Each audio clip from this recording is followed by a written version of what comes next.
अस्सलाम वालेकुम क्लास 1। जैसा कि हमने पहले पढ़ा है पेज नंबर 61 पे, आज हम पेज 62 पढ़ने जा रहे हैं। और पेज 61 पर हमने देखा कि अम्मा जो थी वो आम लाई। आम जो थे वो खूब रस भरे थे और 1 किलो में कितने आम आए थे? 5 आम आए थे। और उनको अम्मा ने कहाँ रखा? धोकर फ्रिज में रखा, ताकि शाम को उनके अब्बा आएंगे तब तक वो ठंडे हो जाएंगे, तो फिर सब मिलकर खाने के बाद खाएँगे।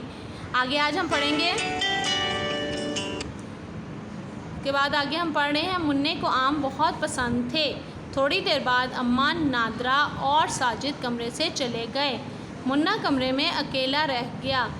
मुन्ने ने पानी पीने के लिए फ्रिज खोला तो उसकी नज़र ताज़ा सुनहरे आमों पर पड़ी। इधर उधर देखकर मुन्ने ने एक आम उठा लिया और खूब मज़े लेकर चूस कर खाया। फिर मुन्ने ने हाथ मुंह धोकर कुल्ली कर ली। अब देखें ना, ये क्या वर्ड है? कुल्ली। क्या वर्ड है? कुल्ली। इससे पहले जो हमने मुश्किल फास में पढ़ा था, वहाँ पर जैसे ही वो वर्ड था कली, ठीक है, कली लिखा हुआ था, लेकिन वहाँ पर क्योंकि उन्होंने ज़बर लगाई हुई है तो उसको हम चेंज नहीं कर सकते थे, लेकिन ये असल वर्ड है कुल्ली। शाम को अब्बा आए।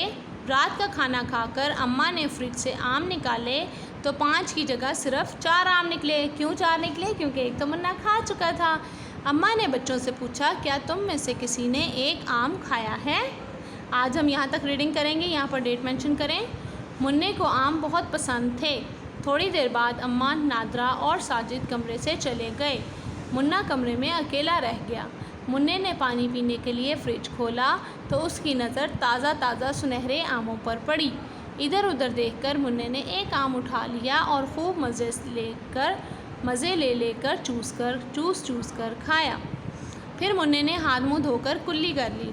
शाम को अब्बा आए। रात का खाना खाकर अम्मा ने फ्रिज से आम निकाले तो 5 की जगह सिर्फ 4 आम निकले। अम्मा ने बच्चों से पूछा, क्या तुम में से किसी ने एक आम खाया है? अब ये देखें आप कि क्या इस तरह से बगैर पूछे फ्रिज में से आम निकालना या कोई भी चीज़ निकाल कर अम्मा से चोरी खाना अच्छी बात है? नो, बिल्कुल भी अच्छी बात नहीं है। अगर आपका बहुत भी दिल कर रहा है तो आप अपनी मम्मा से परमिशन ले सकते हैं कि क्या आप उसको खा लें, लेकिन बगैर इजाज़त कोई भी चीज़ खाना बहुत बुरी बात है, ठीक है। तो आपने यहाँ तक आज पढ़ना है, डेट मेंशन करें और इसको रीड करें।